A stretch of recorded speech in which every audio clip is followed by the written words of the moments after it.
સ્વાગત છે મિત્રો આજના આપણે નવા વિડીયોમાં। આજે આપણે કંડક્ટર માટે સ્પેશિયલ કરંટ અફેર્સનો વિડીયો લાવ્યા છે। તો ચાલો જોઈએ। પ્રશ્ન નંબર 1, વિશ્વ વસ્તી દિવસ ક્યારે ઉજવાય છે? ઓપ્શન એ છે 9 જુલાઈ, ઓપ્શન બી છે 11 જુલાઈ, ઓપ્શન સી છે 10 જુલાઈ, ઓપ્શન ડી છે 5 જુલાઈ। તેમાં જવાબ આવશે ઓપ્શન બી 11 જુલાઈ। તેમાં 2026ની થીમ છે realising the hope and aspiration of young people today for the future. અને 2025ની થીમ હતી empowering young people to create the families they went in a fair and hopeful world. તાજેતરમાં ભારતના પ્રતિનિધિ મંડળે કઈ જગ્યાએ માનસ અને મહાભારત આંતરરાષ્ટ્રીય સભ્યતાનો અભ્યાસ કેન્દ્ર ઉદ્ઘાટન કર્યું? ઓપ્શન એ છે દિલ્હી, ઓપ્શન બી છે ગાંધીનગર, ઓપ્શન સી છે જકાર્તા, ઓપ્શન ડી છે બિશ્કેક। પ્રશ્ન નંબર 2માં જવાબ આવશે ઓપ્શન ડી બિશ્કેક। બિશ્કેક એ કિર્ગિસ્તાનની રાજધાની છે। ભારત અને કિર્ગિસ્તાન વચ્ચે થતા યુદ્ધ અભ્યાસનું નામ ખંજર છે। અભ્યાસનું 13મું સંસ્કરણ 4 થી 17 ફેબ્રુઆરી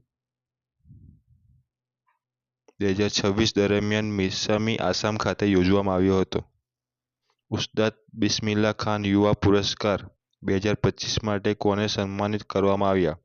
ઓપ્શન એ છે ત્વિષા વ્યાસ, ઓપ્શન બી છે કપિલ દેવ શુક્લા, ઓપ્શન સી છે કિશોરભાઈ સોમાભાઈ મિસ્ત્રી, ઓપ્શન ડી છે રણછોડલાલજી ગોસ્વામી। પ્રશ્ન નંબર 3માં જવાબ આવશે ઓપ્શન ડી રણછોડલાલજી ગોસ્વામી। ઉસ્તાદ બિસ્મિલ્લાહ ખાન યુવા પુરસ્કાર એ સંગીત, નૃત્ય અને નાટક ક્ષેત્રે ઉત્કૃષ્ટતા પ્રદાન કરનાર યુવા કલાકારોને આપવામાં આવે છે। કલાકારની ઉંમર 40 વર્ષથી ઓછી હોવી જોઈએ। પુરસ્કારમાં ₹25,000 રોકડા, તામ્રપત્ર અને સન્માનપત્ર આપવામાં આવે છે। 8મો ખેલો ઇન્ડિયા યુવા ગેમ્સની મેજબાની કયું રાજ્ય કરશે? ઓપ્શન એ છે મહારાષ્ટ્ર, ઓપ્શન બી છે મધ્યપ્રદેશ, ઓપ્શન સી છે તેલંગાણા, ઓપ્શન ડી છે ગુજરાત। પ્રશ્ન નંબર 4માં જવાબ આવશે ઓપ્શન સી તેલંગાણા। હૈદરાબાદ, એમના મુખ્યમંત્રી છે રેવંતા રેડ્ડી, એમના રાજ્યપાલ છે શિવ પ્રતાપ શુક્લા। કયા રાજ્યમાં વંદે માતરમ અને જનગણ મન ફરજિયાત કરવામાં આવ્યું છે? ઓપ્શન એ છે ગુજરાત, ઓપ્શન બી છે દિલ્હી, ઓપ્શન સી છે ત્રિપુરા, ઓપ્શન ડી છે મિઝોરમ। પ્રશ્ન નંબર 5માં જવાબ આવશે ઓપ્શન સી ત્રિપુરા। ત્રિપુરાનું પાટનગર અગરતલા, એમના મુખ્યમંત્રીનું નામ છે માણિક શાહ, રાજ્યપાલ છે ઇન્દ્રસેન રેડ્ડી। ત્રિપુરા 2 રાજ્યો સાથે સરહદ ધરાવે છે, આસામ અને મિઝોરમ।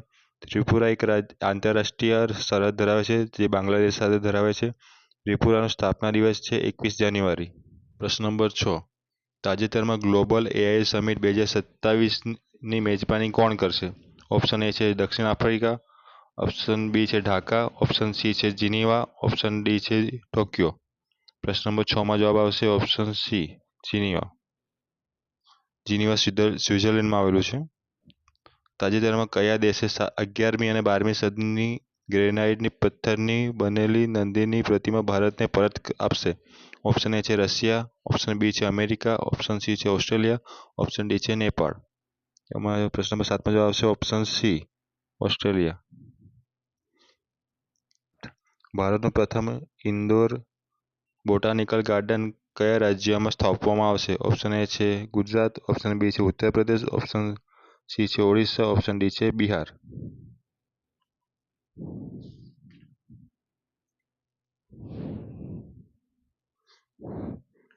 તેમાં જવાબ આવશે ઓપ્શન ડી બિહાર।